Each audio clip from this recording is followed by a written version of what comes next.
Hi friends, welcome back to our channel Shravan Speaks.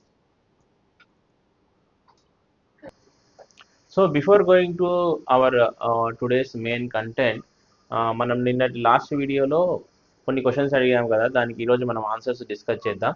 So నిన్న మనం discuss చేసిన first the ఏంది, Khelo India. So మనం దీని గురించి ఏ క్వశ్చన్ అనుకున్నామంటే, ఖేలో ఇండియా ఎప్పుడు ప్రారంభమైంది, ఆ ఇయర్ ఏంది అంటే 2018. ఆల్సో మనం ఇంకో క్వశ్చన్ ఏంది దీనికి సంబంధించి, ఇది ఏ అండర్ విచ్ మినిస్ట్రీ ఇది ఖేలో ఇండియా బిలాంగ్స్ టు అని అనుకున్నాం కదా. సో అది ఏంది, youth affairs and sports. So ministry of youth affairs and sports. So మనము ministry of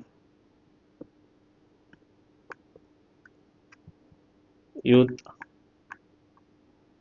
affairs and sports ministry కిందకి ఇది వస్తుంది. సో దీని ముఖ్య ఉద్దేశం ఏంటి, సో మనము గ్రాస్ లెవెల్ నుంచి మన ప్లేయర్స్ని ఇంటర్నేషనల్ స్టాండర్డ్స్ తీసుకెళ్ళడానికి ఇది ఖేలో ఇండియా అని వీళ్ళు ప్రారంభించారు 2018లో. సో ఇది under ministry of youth affairs and sports కిందకి వస్తుంది. సో నిన్న ఇంకో క్వశ్చన్ ఏంది దీన్ని మనం డిస్కస్ చేసింది, మన నెక్స్ట్ క్వశ్చన్ మనం నిన్న డిస్కస్ చేసింది బ్రిక్స్ గురించి. సో బ్రిక్స్లో మనకు ఏ కంట్రీస్ ఉంటాయి అని అంటే, సో మన నేమ్లోనే ఉంది అది. సో ఫస్ట్ ఏంది, Brazil, Russia, India, China and south Africa. కొన్ని కొత్త దేశాలు కూడా యాడ్ అయినాయి, బట్ ఈ నేమ్లో ఉన్నవే మాత్రం ప్రముఖమైన దేశాలు. ఇవి ఏంటి అంటే Brazil, Russia, India, China and south Africa. So ఇది బ్రిక్స్ గురించి. నెక్స్ట్ మనం మెయిన్ లాస్ట్లో అనుకున్న టాపిక్ ఏంటంటే ఆయుష్ గురించి డిస్కస్ చేసాం. సో ఆయుష్లో కూడా, సో ఆయుష్ ఎందుకు డిస్కస్ చేసాం మనం అంటే, AI and India AI and health ఇంటిగ్రేషన్లో. సో దీనిలో మనకు ఆయుష్ గురించి, సో ఇది ఆయుష్ మినిస్ట్రీ కిందకి వస్తుంది కాబట్టి ఆయుష్ గురించి డిస్కస్ చేస్తాం. ఇది కూడా ఆయుష్ అనేది, దీనికి కూడా ఒక అక్రోనిం అనమాట, దీనికి కూడా ఫుల్ ఫామ్ ఉంది. సో ఫస్ట్ వన్ వచ్చేసి మనకు ఆయుర్వేదం, యోగా, యునాయి అండ్ సిద్ధ అండ్ హోమియోపతి. సో ఇది కూడా మనము ఇది గుర్తుపెట్టుకోవాలి దీనిలో. సో వాళ్ళు కాంపిటేటివ్ ఎగ్జామ్స్ అడగొచ్చు, హెచ్ అంటే ఏంది హోమియోపతి, ఏ అంటే ఏంది ఆయుర్వేదం, సో వై అంటే ఏంది యోగా. సో ఇవన్నీ మనము గుర్తుపెట్టుకోవాలి. ఇది నిన్నటి గురించి మనం డిస్కస్ చేసిన టాపిక్. సో నెక్స్ట్ ఈరోజు టాపిక్ వచ్చేసి, మనము ఫస్ట్ టాపిక్ వచ్చేసి, సో మనకు హిమాచల్ ప్రదేశ్లో ఒక బార్డర్ ఉంది, అదేది షిప్కిలా పాస్ బార్డర్.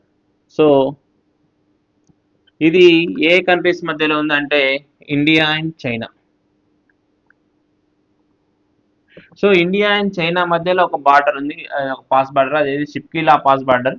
సో ఇది మళ్ళీ ఓపెన్ అయ్యింది, ఇంతకుముందు అది క్లోజ్ ఉండే, ఇప్పుడు మళ్ళీ దాన్ని ఓపెన్ చేశారు. దీనివల్ల ఏంటంటే ఇండియాకి చైనాకి మళ్ళా వాణిజ్యం మీన్స్ బిజినెస్ కానీ ఫైనాన్షియల్ కానీ ఇవి చాలా వరకు ఇది ఈ బార్డర్ ఓపెన్ చేయడం వల్ల మళ్ళీ తిరిగి ప్రారంభం అవుతున్నాయి.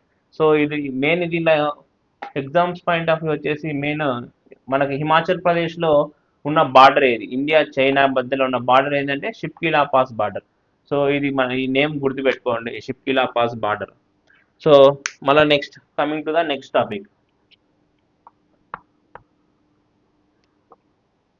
మనకు నెక్స్ట్ టాపిక్ వచ్చేసి, మనకు ప్రెసిడెంట్ ద్రౌపది ముర్ము గారు ఈరోజు రొమానియా విజిట్ చేశారు. సో రొమానియా విజిట్ చేసి వాళ్ళు మూడు కీలక ఒప్పందాల మీద, వాళ్ళు మూడు కీలక ఒప్పందాలు జరిగినాయి.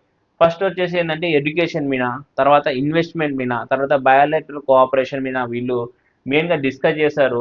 సో ఇక్కడ మన ఎగ్జామినేషన్ పాయింట్ ఆఫ్ వ్యూలో చూసుకుంటే మనకు రొమానియా క్యాపిటల్ సిటీ ఏది అని రావచ్చు.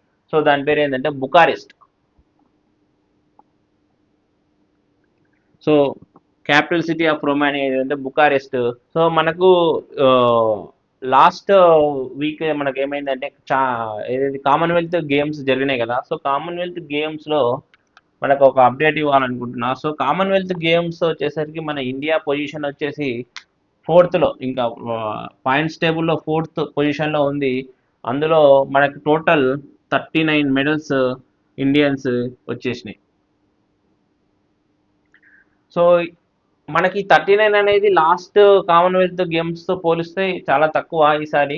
ఎందుకంటే వాళ్ళు కొన్ని గేమ్స్ కామన్వెల్త్ దానిలో తీసేశారు. సో దాని ఎఫెక్ట్ మనకు మెడల్స్ మీద పడింది. సో ఈ 39లో మనకి ఎక్కువ బాక్సింగ్ నుంచే 7 గోల్డ్ మెడల్స్ వచ్చాయన్నమాట బాక్సింగ్ నుంచి. సో ఈ 39 మెడల్స్ అని టోటల్ మెడల్స్ మన ఇండియన్ ప్లేయర్స్ వచ్చినాయి. సో టోటల్ పాయింట్స్ టేబుల్లో 4th పొజిషన్లో ఉన్నారు. సో ఇది లాస్ట్ టైంతో కంపేర్ చేస్తే మనోళ్ళు కొంచెం ఈసారి అంటే బాక్సింగ్లో ఇంప్రూవ్ అయ్యారు, కానీ మిగతా దానిలో చాలా తక్కువనే వచ్చాయని చెప్పుకోవాలి. ఫస్ట్ పొజిషన్లో ఉన్నది ఆస్ట్రేలియా, ఫస్ట్ పొజిషన్లో ఉంది మెడల్స్లో. సో ఫస్ట్ పొజిషన్ వచ్చేసి ఆస్ట్రేలియా, మన వాళ్ళు అనేది 4th పొజిషన్లో ఉన్నారు.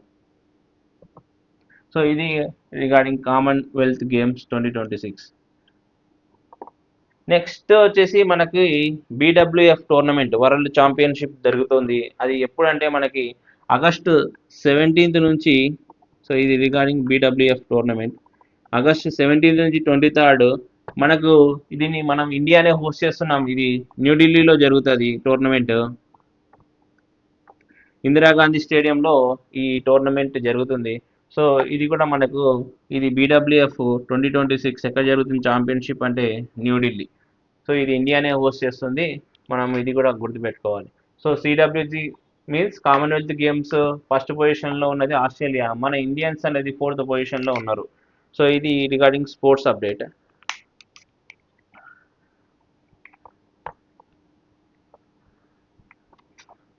Yeah, that's all from my end today. Thank you all.